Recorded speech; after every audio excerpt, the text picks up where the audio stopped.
L'Esprit de Dieu repose sur moi, l'Esprit de Dieu m'a consacré par l'onction.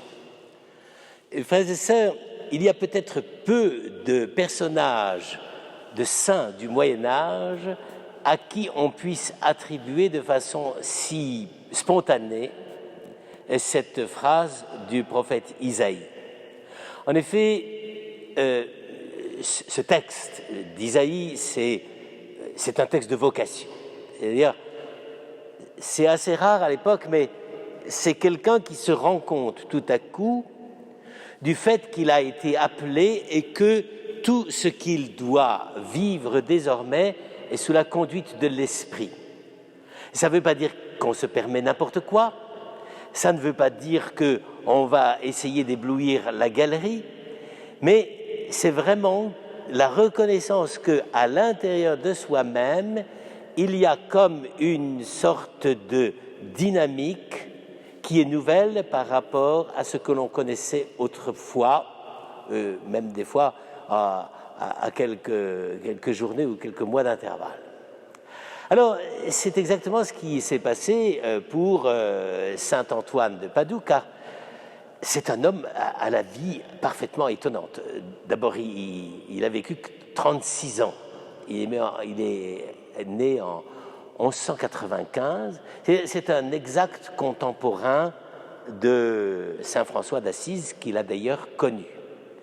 Et il est né au Portugal. Il est né à Lisbonne. Et à cette époque-là, le Portugal, c'est encore, avec toute la péninsule ibérique, quelque chose qui est très attentif à ce qui se passe en Afrique du Nord. Et or, précisément, quand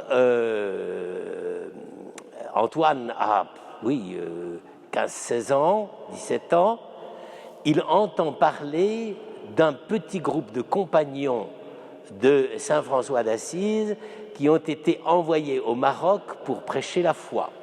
Je ne suis pas sûr que de la part de saint François d'Assise, ça ait témoigné d'une grande sagesse de gouvernement, mais enfin, c'est quand même comme ça. Et donc, est arrivé ce qui devait arriver, c'est-à-dire qu'ils sont morts martyrs.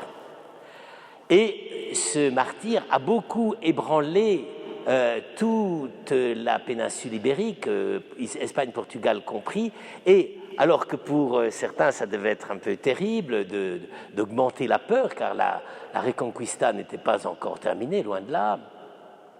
Mais lui, il a décidé de partir pour se joindre aux frères mineurs, donc aux frères de François d'Assise.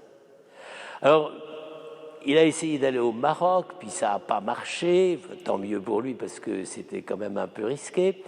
Et puis, du coup, il a essayé de revenir en Europe, mais une tempête a complètement désorganisé le voyage et il a débarqué à Messine, entre Charybde et Scylla. Vous savez, Messine, c'est pas un passage tellement agréable.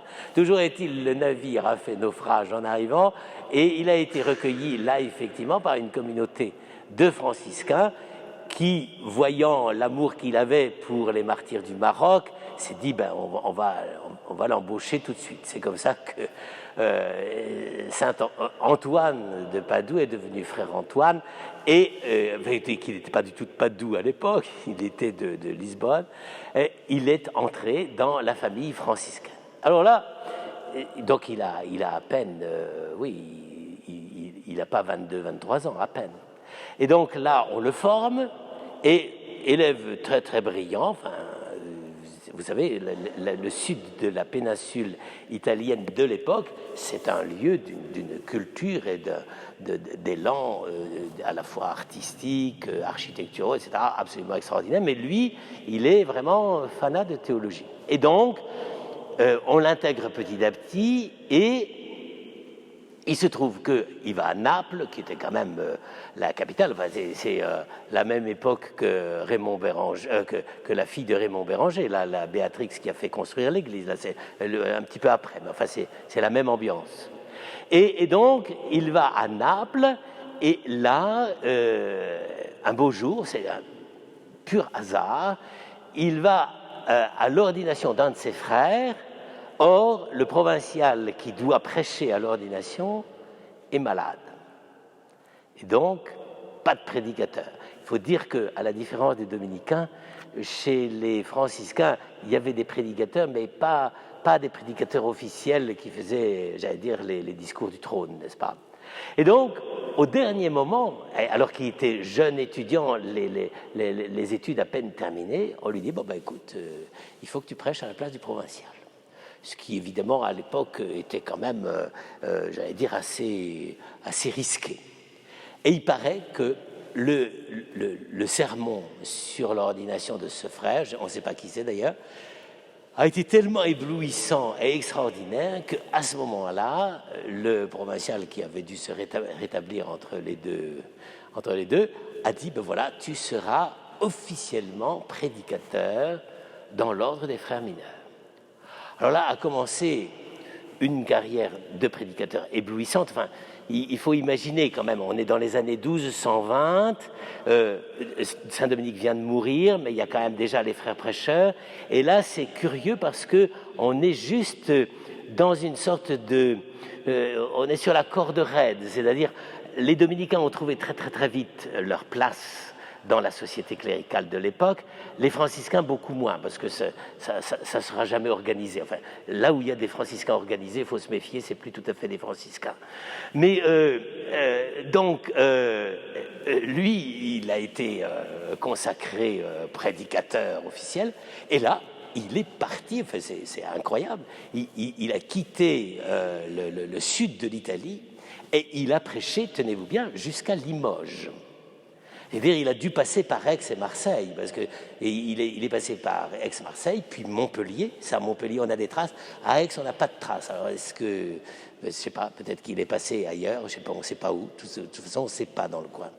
Et puis là, à Montpellier, puis à Toulouse, où il a eu un rôle extrêmement important, parce que Toulouse, c'était quand même l'endroit où il y avait de la protection des cathares avec Raymond VI de Toulouse, n'est-ce pas? C'était un peu chaud, quoi.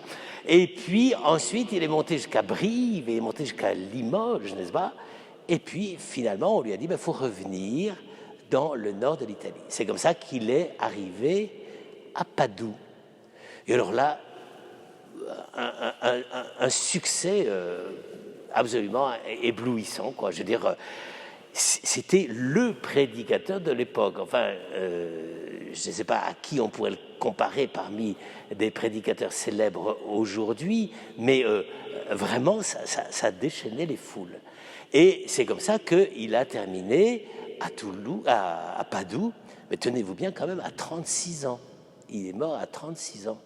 Entre deux, le pape Grégoire IX, qui avait suivi d'assez près les excentricités de l'ordre franciscain à sa naissance, s'était aperçu qu'il valait mieux les avoir dans sa poche que contre lui, et il a fait venir le jeune Antoine en lui demandant, quoique à cette époque-là, à 30 ans, on n'est plus tout à fait jeune, n'est-ce pas, en lui demandant des conseils, et notamment pour la canonisation de Saint François, qui s'est passé effectivement assez vite. Et puis, il est retourné à Padoue, et là, il est mort à 36 ans. Alors, c'est extraordinaire, donc il est mort en 1231, et